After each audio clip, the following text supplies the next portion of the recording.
I can't stress to you enough how impressed I am by the freshmen this season. In this week's wrestling headlines, I got to tell you about a true freshman that blew it up this weekend, as well as a couple of teams that started off the season on the right note, and one major wrestling event that I think could change the future of our sport. Now let's dive into the first wrestling headline, which is the Ohio State and Virginia Tech match. Sammy Sasso goes down against true freshman Caleb Henson. You see right here in the match footage, this is the sudden victory period when Henson scored the takedown over Sammy Sasso, winning the match 5-3. Now, Sasso was actually up in the match until Henson scored a takedown in the third period, riding him out to end up forcing the sudden victory. And in that clip I just showed there, Sasso was in on a cradle. Looked like he was going to wrap up a cradle, his signature cradle. Wasn't able to get it. Henson ended up getting around and scoring the takedown to win that match.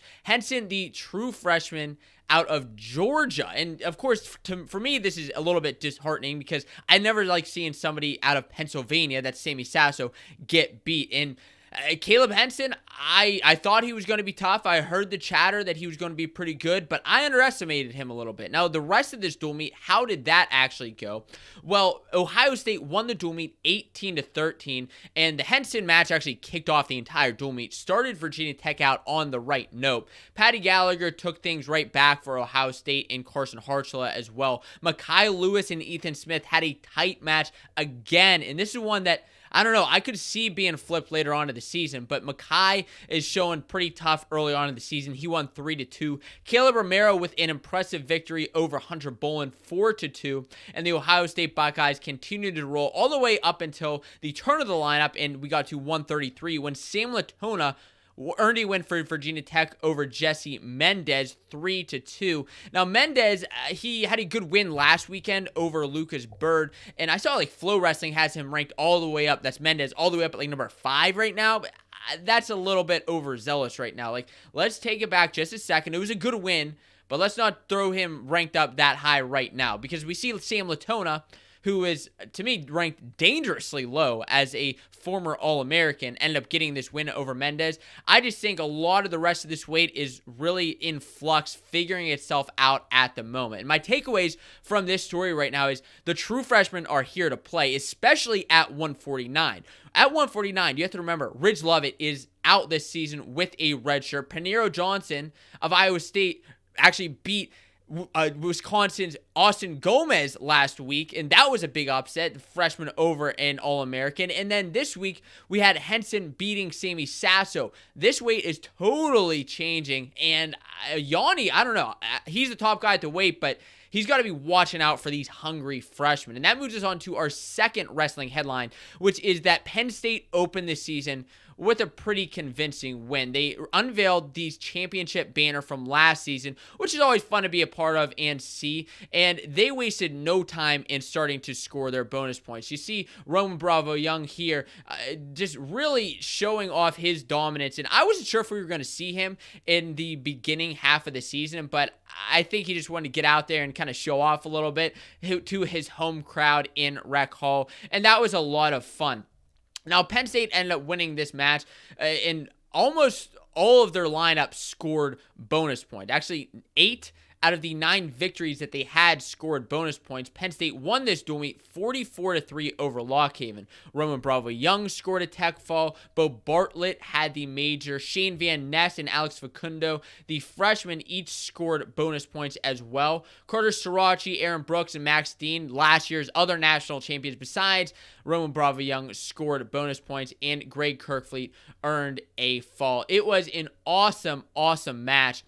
But the one thing that maybe you missed, and I just missed out from last week's wrestling headlines, is that Robbie Howard, who we thought was going to be starting this season at 125, is out for the year with an injury. Very unfortunate. It just seems like this weight is, it can never be good enough for Penn State. Like, I just want to see them have a great year, and maybe we can, right? Gary Steen ended up starting for the Nittany Lions here, and while he lost to Anthony Noto's a pretty solid wrestler, and I mean, from Lock Haven, I think that Gary Steen competed against him, and, maybe he turns things around. I don't even know if Gary Steen knew he was getting the start, how early he knew he was getting the start in the season. And now that he knows, he can actually, live up to that expectation. And my takeaway here is, even though 125 seems to be a struggle spot for the Nittany Lions, they're wasting no time at any other weight scoring bonus points. And really, Penn State doesn't even need a good 125-pounder, but I think Gary Steen's going to end up surprising us in a good way. A couple of quick headlines before we get to the third wrestling headline is that North Carolina had a duel on the diamond this weekend against Michigan, and I'll get to actually the North Carolina and Michigan teams as well, because there was a lot of fun happening this weekend. NC State posted 2 wins at Wranglemania over Lock Haven, just like Penn State. They beat them 32-4. No major upsets really here. And then they also beat Nebraska, which I thought was a pretty convincing victory over a top 20 team in the country, 23-10. The NC State Wolfpack continues to roll. Another team that opened the season this weekend besides Penn State was the Oklahoma State Cowboys with 2 wins this weekend over Bucknell and Lehigh. They swept the season opening in the doubleheader, and this is good for what the Cowboys need. With all the drama from AJ Ferrari, I like seeing them come in this year with 2 dominant victories at the start of this season. And speaking of freshmen, I mentioned him as a guy to watch this year, but that's Edmund Ruth of Illinois. You see here also pictured as Lucas Bird, who had a good start this weekend, even though he rebounded from his loss last weekend. But Edmund Ruth is 9-1 on the season so far, and I think he's going to be a serious threat at 174 pounds. He won a tournament this weekend, upsetting Peyton Mocco of Mizzou, and like I said, got to be on the lookout for him. And I would be remiss if I didn't mention the Iowa Hawkeyes earning their first dual meet victory of the season, 42-3 over CBU, a very convincing victory as well. And that actually leads us to our third wrestling headline, which is that the battle at Bragg paved the way for the future of college wrestling, at least in my opinion. In case you missed it, the UFC Fight Pass, in conjunction with Cage Fury, Campbell, Michigan, and North Carolina, put on this awesome event at Fort Bragg to celebrate Veterans Day. All the teams had camo singlets. There were massive planes and copters actually out at this venue. It was really cool. Wait until I show you what this actually looked like, because I was lucky enough to actually attend this dual meet. Well, it was a very fun dual meet from start to finish. And Campbell, they contended against Michigan and North Carolina, although they ended up getting beat in both of the matches. Michigan beat them 26-6, and North Carolina beat them 24-10. There were some good matches in between. Don Baker, for example, of Campbell, actually showed that he's a freshman ready to rock and roll at 165 pounds. Levi Hopkins showed up beating Yatuma of Michigan. But one of the most eye-opening matches for me was at 285 for Campbell and Michigan, because while Tay Gadi Ali got ridden out by Mason Paris, it was 2 or 3 minutes of riding time, man, he ended up taking him down in the third period, I believe, and that match was actually 8-5, a very close match it ended up if he just didn't get ridden out, and he was coming after him at the end. A match that Paris definitely didn't expect to come back and, get beat, or not beat, but get that close of a margin. But Mason Paris, he's got to be on his toes, because even though Gable Stevenson's out of the picture, you got these other younger up-and-coming heavyweights that are hungry to get their time to shine. A good match overall, a very good event. Now, let me give you this behind-the-scenes look of the event,